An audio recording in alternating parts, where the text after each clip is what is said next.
Assalamualaikum warahmatullahi wabarakatuh. Perkenalkan, saya Tara Abiza sebagai pemateri akan menjelaskan hasil penulisan makalah saya yang mengambil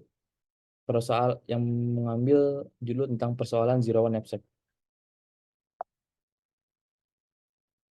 Zero one knapsack adalah kasus yang di mana kita itu harus memasukkan sejumlah barang yang memiliki weight dan profit tertentu ke dalam suatu knapsack, dan tentunya knapsack tersebut memiliki kapasitas weight maksimal. Sedemikian sehingga keuntungan yang didapat adalah maksimal. Pada persoalan ini, model implementasi yang dipakai adalah pohon ruang status atau state space tree. Berikut adalah ketentuannya. Setiap barang menempati level berbeda pada state space tree. Akar prosesnya adalah alur turun ke simpul kiri, artinya barang dimasukkan ke dalam knapsack, dan alur turun ke simpul kanan, artinya barang tidak dimasukkan ke dalam knapsack. Dan penomoran setiap simpul yang berada pada state space tree ini sudah sesuai dengan peraturan depth first. Dalam menyelesaikan permasalahan ini akan digunakan algoritma backtracking dengan metode depth first search. Setiap barang sudah memiliki weight dan profitnya masing-masing. Tetapi untuk menentukan upper bound dari setiap simpulnya atau setiap barang akan menggunakan algoritma greedy dalam rumus mencarinya. Mencari upper bound bertujuan untuk memiliki batas maksimal dari pencarian yang di mana nilai profit setiap barang tidak akan melebihi nilai upper bound-nya. Dan jika melebihi atau sama dengan, dapat dipastikan bahwa simpul tersebut non-promising. Berikut adalah informasi tambahan penilaian setiap simpulnya. Promising yang artinya simpul masih bisa dituruni, dan non-promising artinya simpul tidak dapat dituruni dengan kondisi bound lebih kecil atau sama dengan max profit. Berikut adalah penjelasan tentang algoritma backtracking. Algoritma backtracking merupakan algoritma yang berbasis pada depth first search untuk mencari solusi permasalahan secara lebih tepat. Backtracking merupakan perbaikan dari algoritma brute force, secara sistematis mencari solusi permasalahan di antara semua kemungkinan yang ada. Keuntungan dan kelebihan algoritma backtracking adalah: yang pertama, ada pendekatan sistematis. Yang kedua, ada penanganan keputusan berulang. Yang ketiga, ada solusi optimal. Yang keempat, penerapan dalam pencarian masalah kompleks. Dan terakhir, kelima adalah pemilihan terbatas. Adapun kekurangan dalam menggunakan algoritma backtracking ini adalah kompleksitas waktu yang tinggi untuk beberapa masalah, dan perlunya desain algoritma yang cermat untuk meminimalkan percabangan dan perhitungan ulang yang tidak perlu. Selanjutnya adalah sistematis kerja algoritma backtracking. Yang pertama itu ada pilihan keputusan atau decision point. Yang kedua, rekursi untuk eksplorasi. Yang ketiga, pencarian depth first search. Keempat, penandaan dalam pembatalan keputusan. Kelima, solusi atau backtrack. Baik, selanjutnya ada keterangan tentang mengenai bagian setiap simpul. Jadi angka jadi setiap simpulnya itu akan ditandai dengan sebuah lingkaran, dan ada 3 nilai yang terdapat di dalamnya. Yang paling atas itu adalah total profit yang didapat, yang tengah total weight barang, dan yang paling bawah adalah upper bound dari hasil pencarian menggunakan rumusnya. Selanjutnya, berikut adalah data yang digunakan dalam permasalahan. PI yaitu profit setiap barang, WI weight setiap barang, PI atau PI dibagi WI yaitu adalah profit setiap barangnya dibagi dengan weight setiap barangnya. Contohnya 40 dibagi 2 sama dengan 20. 20-nya itu adalah PI dibagi WI.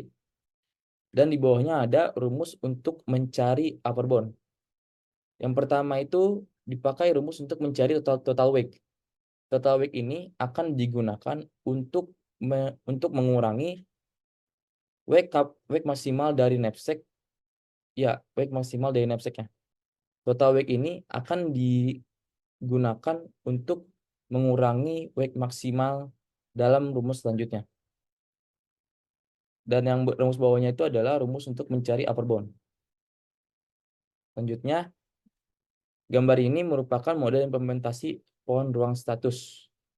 Ini adalah alur lengkap dalam persoalan ini. Dan dimana seperti yang telah dijelaskan tadi, jika alur turun ke kiri, berarti barang dimasukkan. Dan jika turun ke kanan, berarti barang tidak dimasukkan. Berikut adalah penjelasan tentang bagaimana mencari upper bound. Kita sudah memiliki datanya di sini. Dalam tabel ini data. Dan cara menghitung upper bound-nya itu seperti total wake sama dengan 2.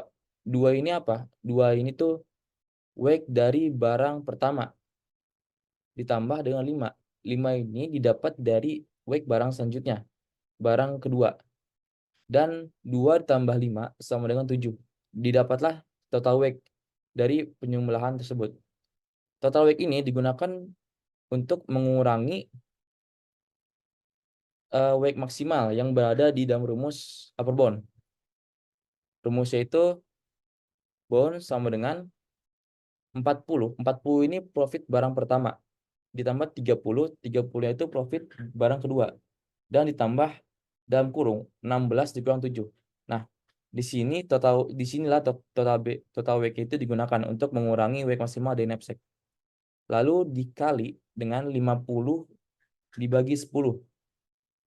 Dan akan menghasilkan 115. Berikut adalah model implementasi dari persoalan ini yang sudah memiliki solusi.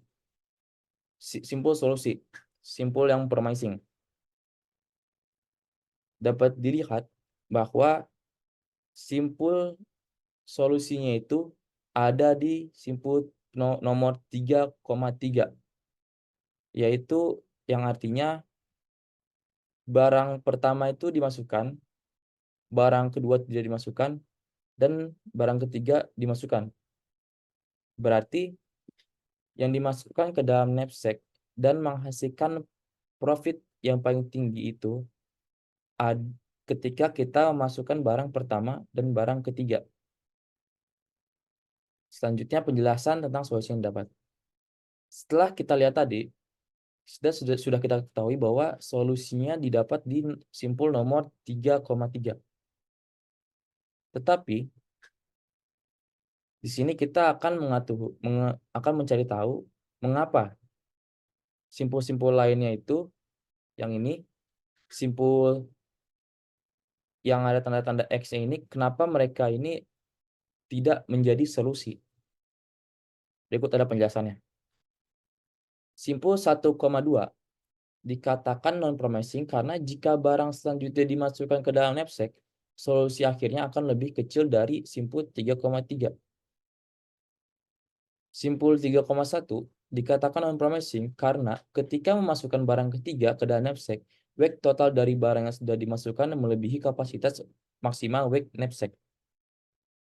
Simpul 4,1 dikatakan non-promising karena nilai upper bound sama dengan max profit.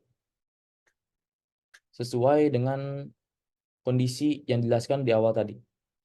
Dan simpul 4,2 itu sama seperti simpul 4,1. Nilai upper bound-nya itu sama dengan max profit. Simpul 4,3 dikatakan non-promising karena ketika memasukkan barang keempat ke dalam knapsack, wake totalnya melebihi kapasitas wake maksimal dari knapsack. Simpul 4,3 ini sama kayak simpul 3,1. Jadi wake barangnya itu sudah melebihi berat dari total knapsacknya. Simpul 4,4 dikatakan non-promising karena nilai upper bound sama dengan max profit, sama dengan simpul 4,1 dan simpul 4,2. Simpul 3,4 dikatakan non-promising karena sampai pada level barang ketiga, nilai barang yang dimasukkan ke dalam knapsack lebih kecil dari simpul 3,3 dan kemungkinan untuk menjadi solusi itu kecil. Cukup untuk penjelasan simpul-simpul non-promising ya. Selanjutnya, ada program algoritma Python. Program ini dapat digunakan di software manapun dan selagi itu masih menggunakan bahasa pemrograman Python. Hasil dari program di atas adalah barang pertama dan ketiga dimasukkan ke dalam knapsack menghasilkan profit 90 dengan weight 12. Profit dan weight-nya didapatkan dari penjumlahan 40 tambah 50 sama dengan 90 untuk profit, 2 tambah 10 sama dengan 12 untuk weight. Selanjutnya, itu adalah kesimpulan dan rekomendasi. Setelah mendapatkan solusi optimal dari permasalahan integer knapsack yang telah dibahas, dapat disimpulkan bahwa algoritma backtracking masih terbilang cukup efisien untuk menyelesaikan permasalahan kompleks, walaupun untuk masalah waktu cukup terbilang kurang efisien. Penting untuk diingat bahwa pendekatan dengan menggunakan algoritma backtracking memiliki kelebihan dan kekurangannya. Dalam memilih algoritma yang ingin digunakan dalam suatu permasalahan, tergantung pada sifat khusus yang dimiliki oleh masalah tersebut. Adapun cara untuk mengoptimalkan solusi yang ingin dicapai dapat menggunakan dua algoritma yang dikombinasi menjadi satu. Itu akan memberi solusi yang lebih baik. Baik, sekian, terima kasih, cukup dari saya. Wassalamualaikum warahmatullahi wabarakatuh.